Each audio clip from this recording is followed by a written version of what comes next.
Shooting হাউসগুলোতে যখন যাই, আমাদের শুটিং হাউসের মেকআপ রুমের আশেপাশে যে টয়লেটগুলো আছে সেগুলো একদম অস্বাস্থ্যকর। এবং সেটি শুধু তা না, মেকআপ রুমে যে আমরা একসাথে গাদাগাদি করে 12 জন 16 জনও বসে থাকি একটা ছোট্ট রুমে, 12 ফিট বা 12 ফিট রুমে 12 জনের তাদের নিঃশ্বাস প্রশ্বাসের সমস্যা হয়। স্বাস্থ্যসম্মত শুটিং হাউস চাই সোজা হিসাব। এবং এটার জন্য যা যা করা দরকার 3 সমন্বয়, ডিরেক্টর, প্রডিউসার, অ্যাক্টর, 3 সমন্বয় যেন একটা সুন্দর কিছু হয়, এটি আমি আশা করি। নির্বাচনটা উৎসবমুখরভাবে হচ্ছে, খুবই ভালো লাগছে। পুরনো নতুন অনেককে দেখছি, ভীষণ ভালো লাগছে। উৎসবমুখর যেটাকে বলে সেই অবস্থান, সে পরিবেশটা দেখতে পেরে নিজেকে খুব স্বাচ্ছন্দ্য বোধ করছি, ভালো লাগছে। নতুন নির্বাচিত কমিটির কাছে আপনাদের প্রত্যাশা কি? না, প্রত্যাশা না, আমরা চাই যে একটা সুন্দর বাংলাদেশ, সুন্দর সুন্দর নাটক, সুন্দর সুন্দর বিজ্ঞাপন, সুন্দর সুন্দর ছবি হবে এবং বস্তুনিষ্ঠ সংবাদও হবে, স্বাভাবিক সুন্দর সুন্দর নাটক হবে। সেটি যেন অবশ্যই অশ্লীল কোনো নাটক যেন আমরা না দেখি, অশ্লীল বা ডাবল মিনিং সেই ধরনের কোনো নাটক যেন আমরা না করি। আর্টিস্টদের প্রতি আমার একটা স্পেশাল রিকোয়েস্ট থাকবে, চেষ্টা করব আমরা স্ল্যাং শব্দ যেটাকে বলে, যেটি বাচ্চাদেরকে বুড়োদেরকে খুব বিব্রত পর্যায়ে চলে যায়, সেই ধরনের কোনো নাটকে আমরা অংশগ্রহণ করব না। নতুন যারা নেতৃত্বে আসবেন তাদের প্রতি এটা আমার স্পেশাল রিকোয়েস্ট থাকবে।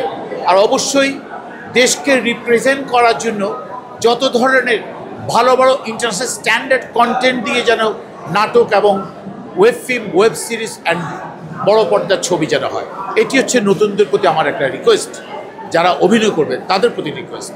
আমরা যদি একটু জানতে চাই যে বিগত কমিটি অভিনেতাদের জন্য, সহশিল্পী সঙ্গের জন্য কি কি ভূমিকা রেখেছে উল্লেখযোগ্য? না, আমাদের জন্য একটা জায়গা দিয়েছে, সে জায়গাটা হয়েছে অনেক নতুন নতুন কনসেপ্ট এসছে এবং অনেকটা চেষ্টা করেছে। ওনারা যে ফেলিয়ার হয়েছে তা আমি বলবো না। একটা যে কোনো একটা কাজের ধারাবাহিকতা আছে, ছন্দপতন তো হবেই, স্বাভাবিক। হয়তো উনি যেভাবে চেয়েছেন সেভাবে হয়নি, সেটার জন্য তো ওনাকে দায়ী করা যায় না। তবে চেষ্টা করেছেন ওনারা, 21 জন যারা ছিলেন গত কমিটিতে, তারা যথেষ্ট চেষ্টা করেছে, তাদের প্রতি রেসপেক্ট। আবার নতুন যারা আসবেন ওনারা যেগুলো অপূর্ণতা রেখে দিয়েছেন, যেগুলো ইনকমপ্লিট আছে, আশা করছি সে কাজগুলো হবে এবং সেগুলো আরও আরও আরও সুন্দর হবে। অভিনেতাদের অধিকার প্রতিষ্ঠা, বিশেষ করে আমরা প্রায় শুনি যে সম্মানী পর্যন্ত না পাওয়া, এক্ষেত্রে কি ভূমিকা এসেছে বা সামনে কি আসবে? আমি নতুন নেতৃত্বে 21 জন যারা আসবে রিকোয়েস্ট করব, আমাদের ডিরেক্টর গিল্ডস এবং প্রডিউসার অ্যাসোসিয়েশন এই 2 সমন্বয়ের সাথে বসে একটা সমন্বয় করা, আমাদের অভিনয় শিল্পীরা প্রতিদিনের টাকা প্রতিদিন যেন পেয়ে যায় এবং তার সাথে যে কমিটমেন্ট অনুযায়ী সে সম্মানিতা যেন উনি সম্মানের সহিত পান, সেটি সেট করা। দেশ জুড়ে তোলপাড়, ওয়ালটন ফ্রিজ কিনে হতে পারেন মিলেনিয়ার।